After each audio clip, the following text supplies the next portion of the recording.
সেটা যেন ঠিক মতো দাম পান, ন্যায্য মূল্য পান, তারা আরো বলেছেন ক্ষমতায় যেতে পারে, রাষ্ট্র পরিচালনা যেতে পারে, তাহলে 10,000 টাকা পর্যন্ত কৃষি ঋণ আছে।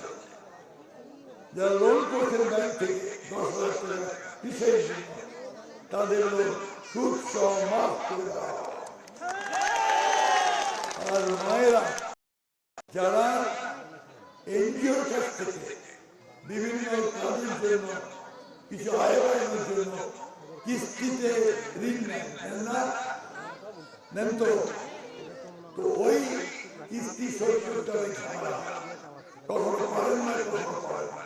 আর অন্য এনজিওর কাছ থেকে ঋণ শোধ করে, তাতে করে আমাদের নেতা বলেছেন যে 10,000 টাকা পর্যন্ত এই কিস্তির ঋণ তিনি সরকারের পক্ষ থেকে পরিশোধ করে দেবেন। এই দুইটা বিরাট ব্যাপার, এটা বাংলাদেশের অর্থনীতিতে পরিবর্তন করে। আমরা যখন বেগম জিয়া ছিলেন তখন আমি প্রতিমন্ত্রী ছিলাম কৃষি, আমরা 5,000 টাকা পর্যন্ত কৃষি ঋণ সুদ সহ মাফ করে দিয়েছিলাম, 25 বিঘা পর্যন্ত খাজনা মাফ করে দিয়েছিলাম, তাই না? আমরা এই কাজ করি। আর একটা কথা যেটা তিনি বলছেন যে আমাদের ছেলেমেয়েরা বিএ পাস করে, এমএ পাস করে, ডাক্তারি পড়ে, ইঞ্জিনিয়ারিং পড়ে, কামিল পাস করে, কিন্তু চাকরি পায় না, তাই না? তাদের ব্যবস্থা হয় না। তিনি বলছেন যে আগামী 1.5 বছরে 18 মাসে যদি বিএনপি ক্ষমতায় যেতে পারে তাহলে 1 কোটি ছেলেমেয়ে চাকরির ব্যবস্থা। বন্ধুগণ, এগুলো হচ্ছে আমাদের পার্টির আমার কিছু বক্তব্য। আপনারা যদি আমাকে ধানের শীষে ভোট দিয়ে এখানে পার্লামেন্টে যাওয়ার সুযোগ করবেন তাহলে আমি নিশ্চয়ই কিছু কাজ করার সুযোগ পাবো, তাই না?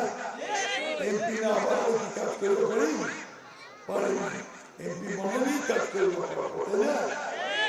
এমপি দিলে আমি এখানে আমাদের এয়ারপোর্টটা যেটা অকেলে করে আছে ওইটাকে চালু করতে চাই। আমি এখানে ইপিজেড অর্থাৎ বিভিন্ন শিল্প প্রতিষ্ঠার জন্য আমাদের কৃষিভিত্তিক শিল্প করার জন্য এখানে একটা ইপিজেড করতে চাই, যাতে আমাদের ছেলে মেয়েদের চাকরি হয়। আমরা একটা ইউনিভার্সিটি করতে চাই, ইউনিভার্সিটি আমরা একটা মেডিকেল কলেজ করতে চাই। এই কাজগুলো আমরা করতে চাই। আর সুগার মিলটা এইটাকে আমরা উন্নত করতে চাই। প্রিয় ভাই বোনেরা, আপনাদের মাদ্রাসা এটার উন্নয়নের দায়িত্ব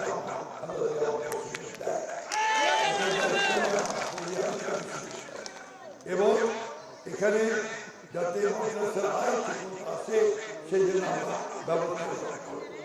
আমরা স্কুল কলেজ মাদ্রাসাগুলো উন্নয়ন করব। সব শেষে আমি যেটা বলতে চাই যে আমি আপনাদের অপরিচিত পরিচিত এখানে পরিষদ থেকে আপনাদের সঙ্গে আমি যাচ্ছি না। এই এলাকায় আপনাদের সঙ্গে নির্বাচন করছি তো, কোনোদিন তো ছেড়ে চলে যায়নি। আমি আমার শেষ নির্বাচন আপনাদের কাছে অনুরোধ করবো যে আপনারা দয়া করে আমাকে যদি এই নির্বাচনে ভোট দেন না শেষে, তাহলে আমি যে কমিটমেন্ট করলাম সেগুলো করার চেষ্টা অবশ্যই